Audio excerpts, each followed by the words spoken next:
The diseases of attitude. It's never that pleasant to talk about the negative, but we got to talk about it because life is part negative. These attitude diseases are like weeds that grow in the garden. It's a normal part of life. Here's a good phrase to note. Negative is normal. It's not successful, but it's normal. It's part of life. And here's the next key, in my opinion. You must learn to handle the negative. Don't ignore it. Handle it. Now, I know some people teach the other way. And listen to them, and listen to me, and then make up your own mind. Right? Don't be a follower. Be a student. But I say you got to handle the negative. You don't have to live in it. You don't have to dwell on it. But you do have to handle it, my opinion. I know some people teach, just turn your head real quick and say, there's no weeds, there's no weeds, there's no weeds. They'll take your garden. So you've got to handle the negative. Here's what part of it is. It's called the Great War Between Good and Evil. Mr. Reynolds and I are working on a new book this year called The Great War Between Good and Evil. And there is a war on. The minute you were born, you got involved in the war between good and evil, between darkness and light, between negative and positive, between evil and good, between tyranny and democracy, between weeds and human activity. I mean, the war is on. If democracy sleeps, guess who never sleeps? Tyranny. In the absence of light, guess what's automatic? Darkness. If good does not arouse itself and become active, guess what moves in? Evil. It's a war. A mental war, a physical war, a financial war, between enterprise and ease, between accomplishment and failure. It's a war. That's why there's an Old Testament phrase that gives the best advice for human activity when it says, 6 days labor, 1 day rest. Now, I'm sure we've taken that to mean, don't work all 7 days, take one off. Here's what it also means, only take one off. Or you're liable to lose the war. Now, we've got it down to 5 and 2, and maybe that's not too dangerous. I don't know. If God would have thought of 5 and 2, he might have made it 5 and 2. I don't know. You can't think of everything. But here's what it does mean. Enterprise is better than ease. If you rest too long, the jungle overtakes the village. Now, here's the good news about the war between good and evil. Evil is no match for good, but good must be active. Weeds are no match for human activity, but if you stand still, how far in will they come? All the way. They'll grow right up around your shoes. But if you get busy, how far back can you take them? As far as you wish. They're no match, but you must be active. That's why the 6 and 1. Make sure you're not losing the war by taking off too much. Guess what the average years are after retirement? 6. 6. Which means don't retire. Your chances are too slim. Okay. The war between good and evil, the weeds. You got to make sure you recognize the negative, handle it, deal with it, and then go on. Let's make a list of the diseases of attitude that can wreck all your chances to do well. One of the words that destroys everything is called neglect. Neglect. And I found this out. A week of neglect could cost you a year of repair. It isn't worth it. So what to be on the lookout for? Here's the list. If you were making it, you'd have the same list I've got. Right? We're not covering anything new tonight. This is a reminding session, not a teaching session. But it doesn't hurt to go over it again. Here's the list. Attitude diseases. Number one is indifference. The shrug of the shoulder. The guy's not even concerned. He's just drifting. This is called the mild approach to life. A disease known as mildness.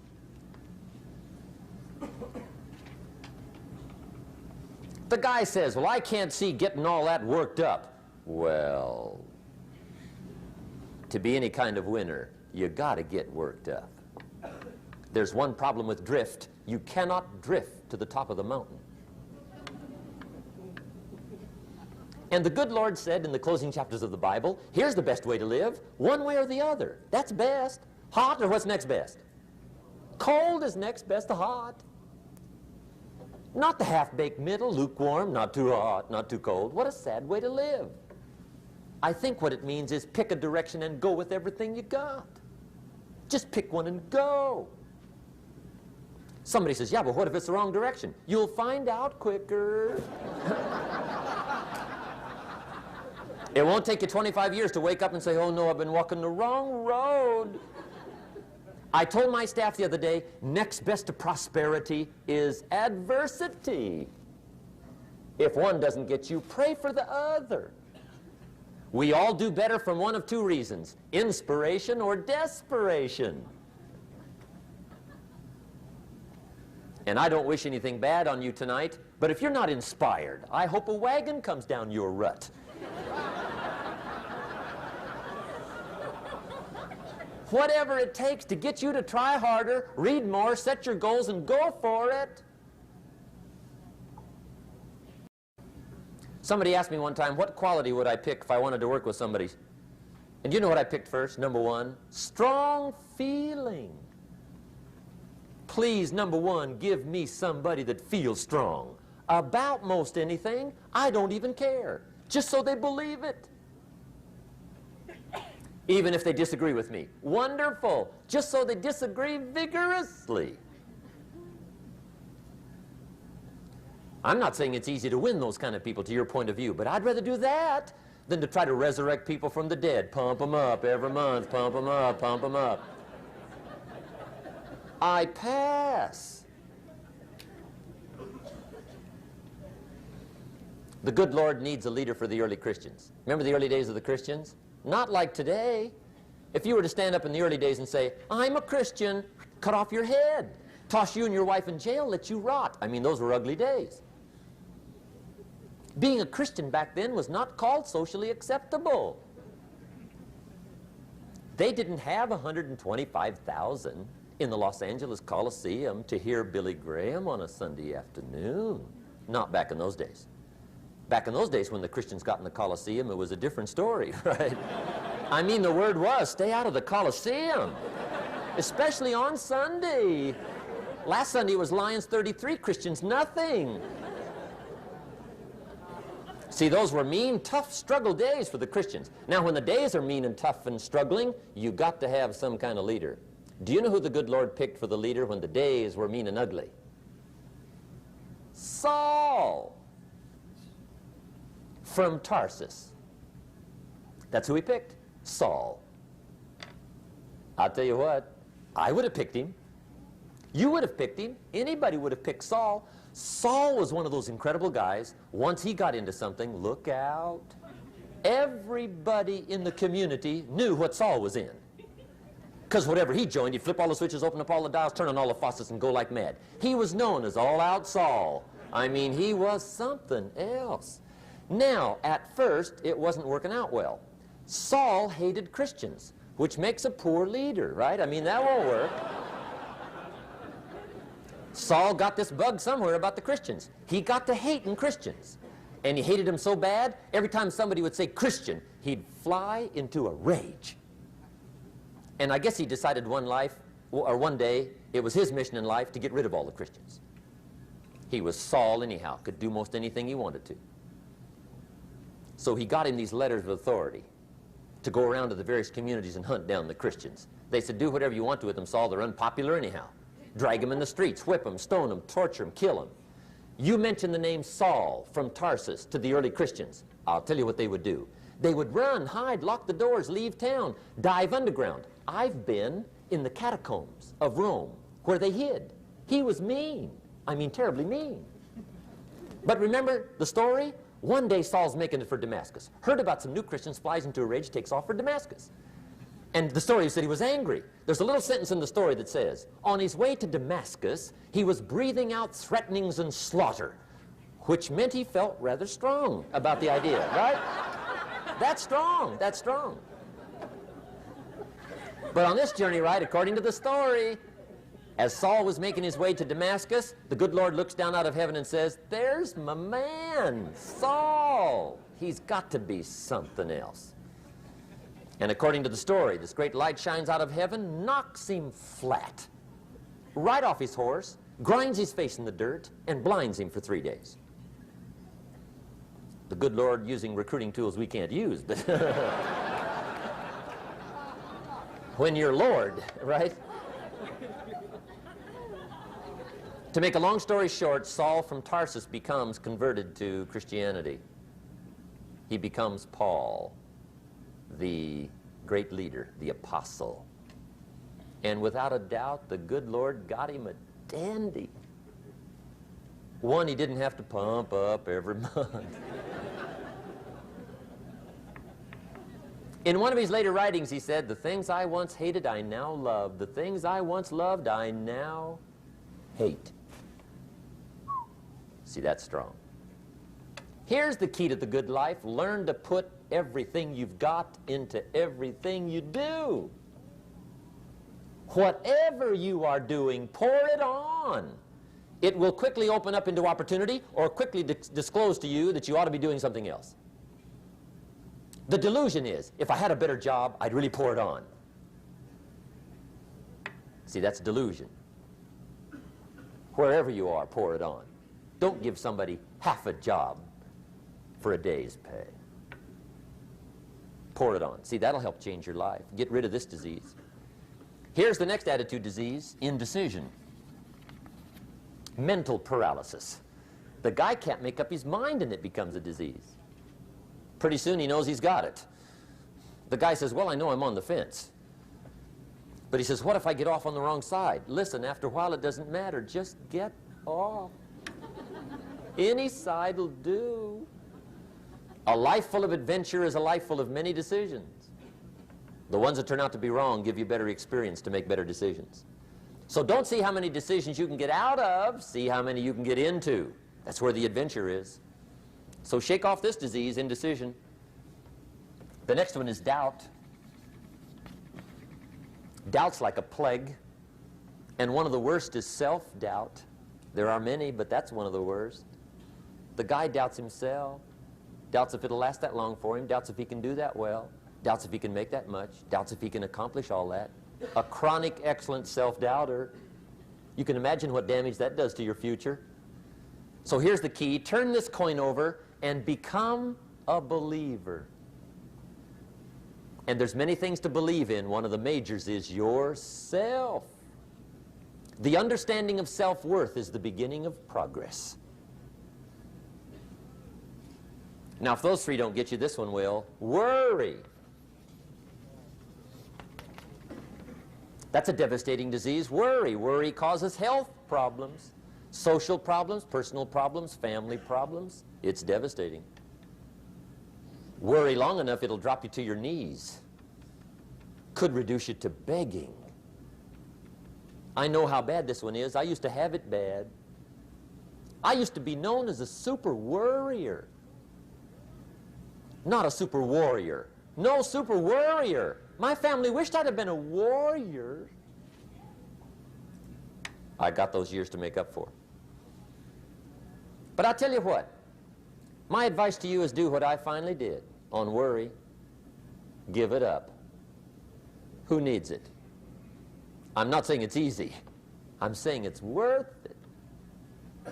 It took me almost 1 year to kick the worry habit, and it was not an easy year. It was one of the toughest years I ever spent, but I finally got that monkey off my back. And I discovered you could live the most incredible life free of worry. Not free of challenge, not free of difficulty, free of worry. I learned how to do it, and you can. Here's the next attitude disease. Over caution.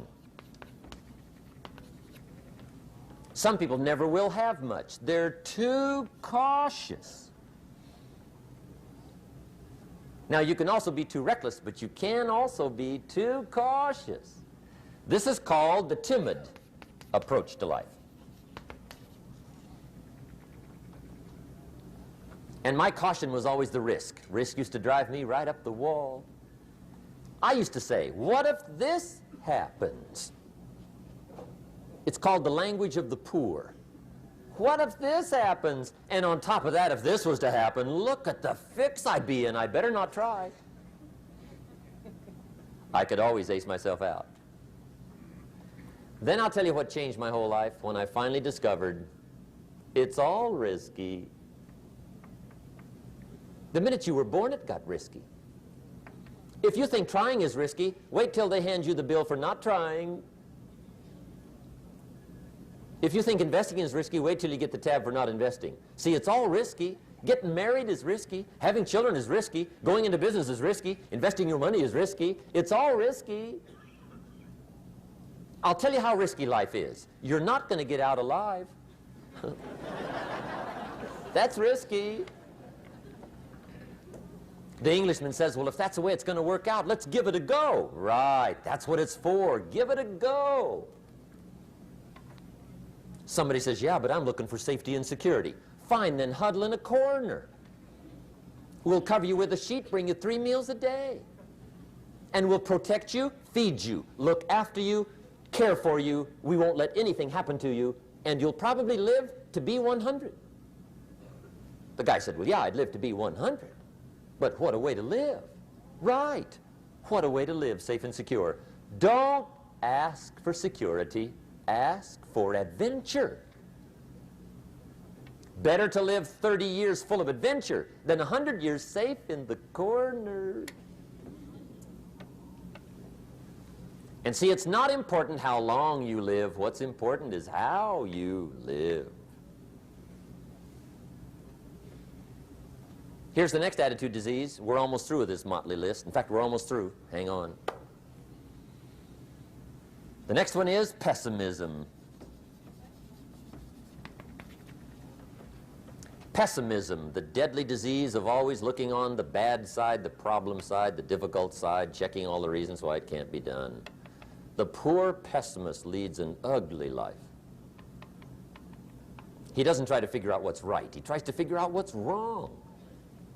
He doesn't look for virtue. He looks for faults. And when he finds them, he's delighted. How ugly.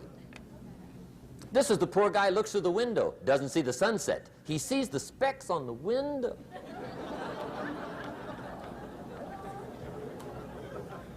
And this is the poor guy, right, who rushes up, takes such leave of his senses. This guy rushes up and he says, I've got 5 good reasons why it won't work.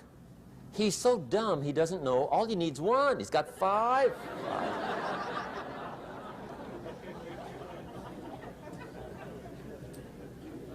To the pessimist, the glass is always half empty. To the optimist, the glass is half full.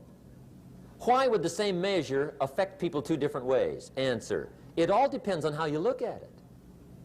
Our lives are mostly affected by the way we think things are, not the way they are. The way we think they are affects us most. There's a subject we don't have time to get into tonight called better thinking habits. One of the major things Shove taught me when I met him, he said, poor thinking habits keeps most people poor. Not poor working habits. Most people work hard, but they don't think hard. And Shove taught me that the mind is like a factory, a mental factory. And whatever you think about all day long pours ingredients into this mental factory. And that's what builds the economic, social, financial fabric of your life. He quoted me a Bible phrase that says, as you think, so you become. How awesome. When he talked about poor thinking habits, he had me. I used to start the day reading the morning newspaper. I mean, you can believe that or not. I'd get a cup of coffee and read the paper. I'd load up on wars and riots and murders and stabbings and killings and bank robberies and muggings and car wrecks and tragedies. I'd even read the back pages. I seem to like that stuff for some weird reason. I'd load up on all that, and then I'd start the day. You can imagine the kind of days I used to have. You walk around on your financial knees. They call you economic peewee.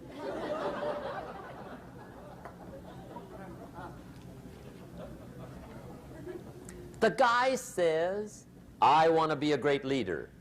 Wonderful. The first thing we do is follow him to his house. When we get there, we walk in and check his library, number one. Somebody says, well, why check his library? The reason is because what a man reads pours massive ingredients into his mental factory, and the fabric of his life is built from those ingredients. You would not believe what some people have got in their house to read. You would not believe. One of the best dressed up words I know for a lot of it is trash. Can you imagine dumping a barrel of trash into this mental factory every day and coming out with a rich, dynamic, positive life? It can't be done. You might as well try making a cake with cement. The kids back in Danbury, Connecticut, high school, they're asking me questions one day. I'm talking to the kids. Kids got good questions these days. One of them said to me, Mr. Rohn, how do you build the good life? I said, it's simple. It's not easy, but it's simple. Here's how you build anything. Select the right ingredients, keep out the wrong ingredients, and it starts with thought. Everything starts with thought. So you must be wise and careful what you think about, because that starts everything. You got to be wise and careful. I asked the kids, what would happen if somebody dropped sugar in my coffee? They said, well, you'd be okay. I said, what if somebody dropped strychnine in my coffee? They said, well, you'd be dead. I said, correct. Lesson one, life is both sugar and strychnine. You gotta be careful. I said, what if my worst enemy drops in the sugar? They said, will you be okay? I said, what if my best friend, even by accident, drops in the strychnine? They said, well, you'd be dead. I said, correct. Lesson two, watch your coffee.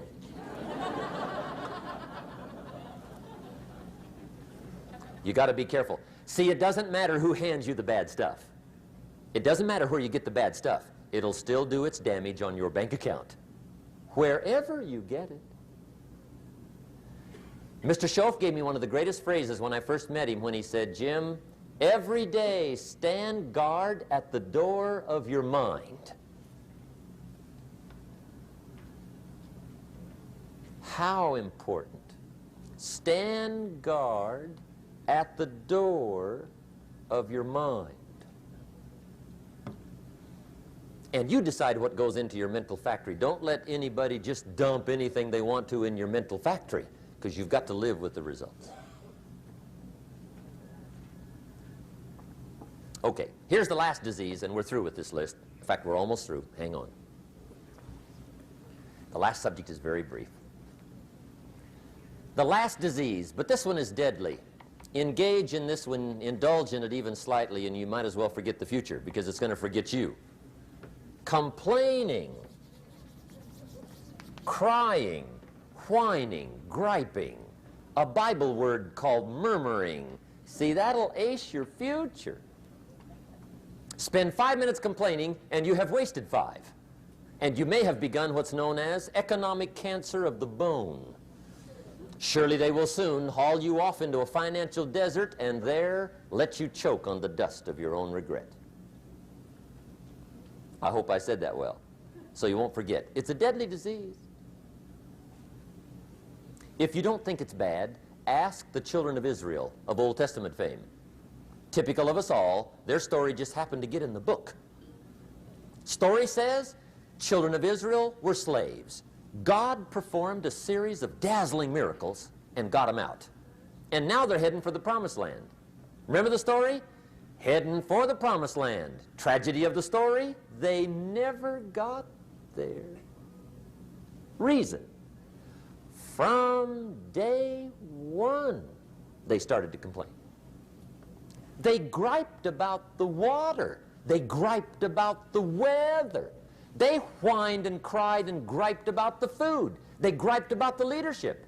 They whined and cried because it was too far, too cold, too hot, too difficult, too miserable. I mean, they whined and cried for years. Finally, God said, "I've had it, trip canceled." Or something like that. The story says they died in the desert, never got to the promised land. Which I think means two things. Indulge in this long enough, you get your future canceled. And I guess it also means even God himself can only take so much.